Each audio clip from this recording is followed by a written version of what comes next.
Everyone, you must be watching this video on your mobile phones, tablet और laptop. ये जो digital devices हैं ये आजकल हमारी लाइफ का एक इंटीग्रल पार्ट बन गए and you have to use them no matter what.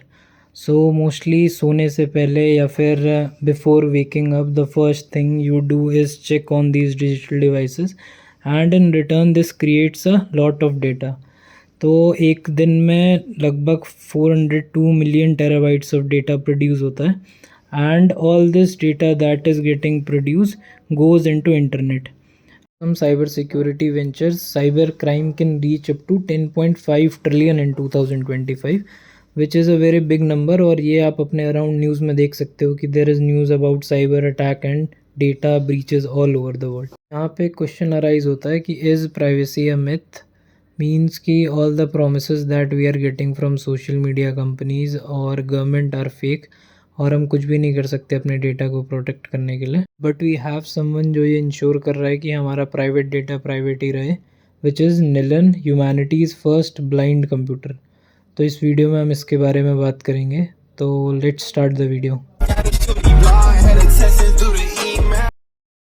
यहाँ पे हमारे पास एक वर्ड है दैट इज़ ब्लाइंड कंप्यूटर। तो ब्लाइंड कंप्यूटिंग क्या होती है? Blind computing is a method और we can say encryption method एक होता है जो जहाँ पे हम डेटा को डिफरेंट फ्रैगमेंट्स में डिवाइड करके रखते हैं और at time of processing of that data वो डायरेक्टली डेटा वहाँ पे जाके यूज़ हो जाता है और उससे आउटपुट जनरेट हो जाता है। तो इसको ब्लाइंड कंप्यूटिंग इसलिए हम बोल रहे हैं because at the time of processing वो डेटा वहाँ पे शो नहीं हो रहा है और उससे डायरेक्टली आउटपुट प्रोड्यूस हो रहे हैं। तो निलन क्या है? निलन एक ऑर्केस्ट्रेशन लेयर है जो डिफरेंट ऐसी टेक्निक्स जो इंक्रिप्शन टेक्निक्स होती हैं उनको यूज़ करता है और हमारे लिए एक लेयर या फिर एक फ्रेमवर्क बोल सकते हैं वो बनाता है जिसके ऊपर हम मोर सिक्योर एप्लीकेशंस को बना सकते हैं। तो हमने बात करी डेटा के बारे में, तो why data is so important for us. और even some people say that data is like new oil. जिस तरीके से ऑयल हमारे लिए इम्पोर्टेंट हुआ करता था उस तरीके से डेटा भी बहुत ज़्यादा इंपॉर्टेंट है since we are going into AI world. We have 3 types of data. पहला होता है हमारा level 1 data that is superficial information, जिसमें आते हैं हमारे इंस्टाग्राम पोस्ट या फिर यूट्यूब वीडियोज़ या फिर अगर आप कोई ब्लॉग पोस्ट वगैरह लिखते हो। फिर सेकंड हमारे पास होता है दैट इज़ डिजिटल फिंगरप्रिंट और लेवल 2 डेटा। लेवल 2 डेटा के अंदर हमारी ब्राउज़र हिस्ट्री आती है, इसके अलावा हमारी कुकीज़ जो यूज़ करते हैं वो आती हैं और मोस्ट लोगों को इन डेटा को शेयर करने में या फिर लेवल 1 और लेवल 2 डेटा को शेयर करने में कोई प्रॉब्लम नहीं होती है। And then comes level 3 data. Level 3 data is also called highly sensitive data. Sensitive data में आते हैं हमारे टेक्स्ट मैसेजेस या फिर हमारे फ़ोन कॉल्स या फिर हमारी क्रेडिट कार्ड डिटेल्स, हमारी सारी ऐसी इन्फॉर्मेशन जो हम किसी और के साथ शेयर नहीं करना चाहते हैं। तो इस चीज़ को सिक्योर करने में निलिन्स हमारी हेल्प करता है। तो निलिन्स के इंफ्रास्ट्रक्चर को थोड़ा देखते हैं और इसमें डीप डाइव करते हैं थोड़ा सा कि ये किस तरीके से काम करता है। ये है हमारा निलियंस का इंफ्रास्ट्रक्चर या फिर आर्किटेक्चर जो हमें शो कर रहा है कि ये किस तरीके से काम करता है। तो सपोज़ हमारे पास कोई यूज़र है या फिर कोई ऐसा डेवलपर है जो कि किसी फ्रंट एंड एप्लीकेशन से इंटरेक्ट करता है जो कि पाइथन पे बनी हुई है और उसको कुछ डेटा स्टोरेज करना है या फिर ब्लाइंड कंप्यूटिंग करनी है। तो वो रिक्वेस्ट आगे प्रोसेस होके हमारी जाती है निल चेन के पास। निल चेन का काम है कोऑर्डिनेशन लेयर भी बोलते हैं इसको हम। तो ये कोऑर्डिनेशन मेंटेन करने का काम है इसका। इसके अंदर ब्लॉकचेन से रिलेटेड जितनी भी हमारी एक्टिविटीज़ हैं वो होती हैं, जैसे कि क्लस्टर्स को मेंटेन करना या फिर नोड्स रन हो रही हैं तो रिवॉर्ड किस तरीके से डिस्ट्रीब्यूट होगा, या फिर क्रिप्टो इकोनॉमिक्स से रिलेटेड कुछ है या फिर वैलिडेशन से रिलेटेड कुछ है। तो ये सारी चीज़ें हमारी निल चेन के अंदर होती हैं। फिर उसके बाद जब ये रिक्वेस्ट यहाँ पहुँचती है इसके बाद क्योंकि हमें इसको आगे प्रोसेस करना है तो ये पेटनेट में जाती है। तो पेटनेट क्या है? Basically it is privacy enhancing tools होते हैं इसके अंदर। तो इसके अंदर बहुत सारे ऐसे टूल्स हैं जिनका काम है कि प्राइवेसी को बढ़ाना। तो बेसिकली बहुत सारी टेक्निक्स होती हैं जिससे हम प्राइवेसी या फिर इंक्रिप्शन को अब इम्प्रूव कर सकते हैं। तो और हर एक टेक्निक के कुछ प्लस पॉइंट्स हैं, कुछ माइनस पॉइंट्स हैं। सपोज़ FHE है हमारे पास, LSS है, लीनियर सीक्रेट शेयरिंग टेक्निक। तो इन सब के कुछ यूजेस भी हैं और कुछ इनमें प्रॉब्लम्स भी हैं। तो इन सब को हम कंबाइनली यूज़ करते हैं इन पेटनेट।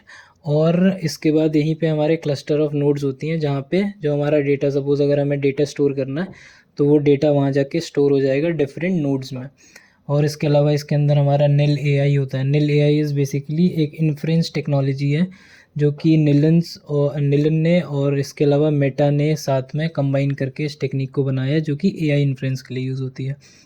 उसके अलावा हमारे पास निल डेटाबेस है दैट स्टोर्स डेटा ब्लाइंडली, और वी कैन से कि ब्लाइंड कंप्यूटेशन जैसे वो नोड्स में स्टोर करता है हमारा डेटा। फिर उसके अलावा निल वीएम है that is nil virtual machine. तो यहाँ पे जो भी एप्लीकेशंस हमें रन करानी है या फिर कुछ भी प्रोसेसिंग करनी है तो वो इस वर्चुअल मशीन में होती है। फिर यहाँ से चीज़ें निकल के हमारी ब्लॉकचेन में अगर उसको इंटरेक्ट कराना है तो जो यहाँ से आउटपुट होते हैं हमारे, तो वो बेसिकली यहाँ आउटपुट हो जाते हैं। तो नेक्स्ट बात करते हैं कि एआई एजेंट्स को सेफली यूज़ करने के लिए निलियंस हमारी हेल्प कैसे करता है और उसके लिए इसने क्या प्रोविजंस बना रखे हैं। यहाँ पे हम देख सकते हैं इसका एक फ्रेमवर्क है जो कि स्पेशली एजेंट्स के लिए बना हुआ है, जहाँ पे जो भी यूज़र इंटरेक्ट करता है किसी भी एआई एजेंट से तो उसको इस फ्रेमवर्क के थ्रू जाना होता है, और वहाँ पे ये अपनी ब्लाइंड कंप्यूटिंग के थ्रू या फिर डेटा स्टोरेज के थ्रू सिक्योरिटी प्रोवाइड करता है। This is a light paper which tells us कि कैसे ये फ्रेमवर्क काम करता है। तो इसका टाइटल है how Nillion can help secure an agentic world. इन्होंने बहुत ईजिली यहाँ पे समझा रखा है कि किस तरीके से इनका पूरा फ्रेमवर्क काम करेगा। तो अगर हम नीचे चलते हैं तो हमारे पास दो की फैक्टर्स हैं इसमें, दैट इज़ एजेंट स्पेशलाइजेशन और एजेंट इन्फोर्समेंट। और पहले हम समझते हैं एजेंट स्पेशलाइजेशन क्या है। तो इसके अंदर दो कैटेगरीज है, दैट इज़ मॉड्यूलराइजेशन और सेकेंड इज़ कम्युनिकेशन। मॉड्यूलराइजेशन के अंदर आता है डेटा एक्सेस। डेटा एक्सेस का मतलब यह है कि एक एआई एजेंट को उतना ही डेटा एक्सेस होगा जितना उसकी नीड है। सपोज़ उसको हेल्थ केयर पे काम करना है तो उसको हमें फाइनेंस डेटा देने की ज़रूरत नहीं है। सेकेंड है हमारी स्कोप पॉलिसी। स्कोप पॉलिसी हमें बताती है कि कितना उसका स्कोप रहेगा, कि जो यूज़र है या फिर जो उसको बना रहा है वो उसका स्कोप पहले से डिसाइड कर पाए कि हाँ तुम्हें इतना ही एक्सेस है। फिर सेकेंड हमारा कम्युनिकेशन है जो कि हमारा बता रहा है पहले से ही कि ये जो एजेंट है ये लिमिटेड नंबर ऑफ़ एजेंट से बात कर पाएगा या फिर कम्युनिकेट कर पाएगा। और कम्युनिकेशन पॉलिसी में आता है हमारा कि क्या कम्युनिकेशन पॉलिसी रहेगी, कि किस तरीके से वो इंटरेक्ट कर पाएगा उसके अंदर। फिर नेक्स्ट अगर हम इस डायग्राम को देखते हैं यहाँ पे तो इन्होंने शो कर रखा है कि ये हमारे पास एक एंड यूज़र है यहाँ पे और ये एजेंट है। तो एंड यूज़र ने हमारे पास मॉड्यूलराइजेशन और जो सेकंड हमारा है कम्युनिकेशन उसको यहाँ पे दे रखा है। तो ये हेल्थ केयर डेटा ही सिर्फ एक्सेस कर पा रहा है यहाँ पे, और एक स्कोप पॉलिसी यहाँ पे लिखी हुई है और जो कि पहले से हमारा एक सीक्रेट वॉल्ट के अंदर इंस्क्राइब्ड है, तो जिसको हम चेंज नहीं कर सकते या फिर उसमें कोई चेंजेस नहीं कर सकते। तो यहाँ से हम देख सकते हैं कि has permission to access user data और has permission to access agent scope policy. तो यहाँ पे आप ये देख सकते हो कि सारी चीज़ें एक सेट ऑफ रूल्स के अकॉर्डिंग ही हो रही हैं। तो नेक्स्ट चलते हैं हम कम्युनिकेशन पे। तो ये है हमारा कम्युनिकेशन का डायग्राम। तो ये जो सेंटर वाला पार्ट है that is exactly same, that ये हमारा हेल्थ केयर डेटा का एक्सेस है इसके पास। उसके अलावा कुछ स्कोप डिसाइडेड है किस तरीके से इसको डेटा लेना है। फिर उसके बाद बिकॉज यहाँ पे कम्युनिकेशन भी इन्वॉल्व हो गया तो यहाँ पे कम्युनिकेशन के लिए भी एक सीक्रेट वॉल्ट है जहाँ पे सेट ऑफ रूल्स लिखे हुए हैं। तो फिर हम चलते हैं, सपोज़ ये यूज़र एजेंट ए है जिसको इंटरेक्ट करना है हमारे एजेंट बी से। तो अब इसके लिए इसके पास कुछ पहले से सेट ऑफ रूल्स लिखे हुए हैं। तो अगर आप देखते हो यहाँ पे हमारे पास फिर से एक सीक्रेट वॉल्ट बन गया, बिकॉज यहाँ पे इन्फॉर्मेशन इनपुट आउटपुट होने वाली है, बिकॉज हमारा यूज़र एजेंट है इसको इनपुट कुछ देगा। तो अब यहाँ पे देखते हो कि राइट परमिशन है हमारी यूज़र एजेंट ए के पास और ओनली रीड परमिशन है एजेंट बी के पास। तो इसका मतलब हो गया कि हमारा यूज़र एजेंट आउटपुट दे सकता है और ये बी ओनली इसको रीड कर सकता है, बिकॉज उसके जो कम्युनिकेशन वाले स्कोप में ये चीज़ पहले से प्री डिसाइडेड थी, एक सेट ऑफ रूल था जिस पे उसको इंटरेक्ट करना था कि आपको सिर्फ रीड परमिशन मिलेगी और सामने वाले को ओनली आउटपुट शो करने देना है, उसको उसमें कुछ चेंजेस नहीं करने देने। तो next thing here we have is agent enforcement. तो इन्फोर्समेंट के अंदर हमारी दो चीज़ें आती हैं, वन इज़ इंडिपेंडेंस और सेकेंड इज़ ट्रांसपेरेंसी। इंडिपेंडेंस मतलब कि जो हमारा ये एजेंट है इन्फोर्समेंट एजेंट वो एक सेट ऑफ रूल्स के थ्रू काम कर रहा है कि नहीं, या फिर जो हमारा सेकेंड ट्रांसपेरेंसी का मतलब कि जो यूज़र है एंड यूज़र है वो इस इंट्रैक्शन को देख पा रहा है कि नहीं। तो थोड़ा सा जूम इन करते हैं इसमें। तो यहाँ पे अगर हम आते हैं तो हमें दिख रहा है कि ये जो हमारा यहाँ पे एक नया ब्लॉक बन गया है, this is for agent enforcement. और सिमिलरली ये हमारा पहले से यूज़र एजेंट 1 है और यहाँ पे बी है। तो यहाँ पे हमारा क्या होना है कि एजेंट 1 को एजेंट बी पे कुछ इन्फॉर्मेशन सेंड करनी है, बट यहाँ पे हमारे पास बीच में एक नई चीज़ आ गई है जो अभी तक अवेलेबल नहीं थी, दैट इज़ इन्फोर्समेंट। तो यहाँ पे क्या होगा कि आप एक चीज़ और देख सकते हो यहाँ पे कि यहाँ पे रीड एंड राइट परमिशन है और यहाँ पे भी similarly read and write permission available है। तो इन दोनों का टू एंड फ्रो एक कम्युनिकेशन होगा जहाँ पे एजेंट ए इसको कन्विंस करने की कोशिश करेगा, जो हमारा पॉलिसी एजेंट है, कि वाई आई शुड सेंड, और किस तरीके से मेरे सेट ऑफ रूल्स में ये चीज़ लिखी हुई है कि मुझे आगे जो कम्युनिकेशन है वो डेवलप कर लेना चाहिए एजेंट बी से। तो अगर ये चीज़ें ये समझ जाता है हमारा जो पॉलिसिंग एजेंट है, अगर इसकी बात मान जाता है अपने सेट ऑफ रूल्स के अकॉर्डिंग अगर वो काम कर रहे हैं, तो फिर वो उसको अलाउ करेगा, नहीं तो वो उसको डिनाई कर देगा।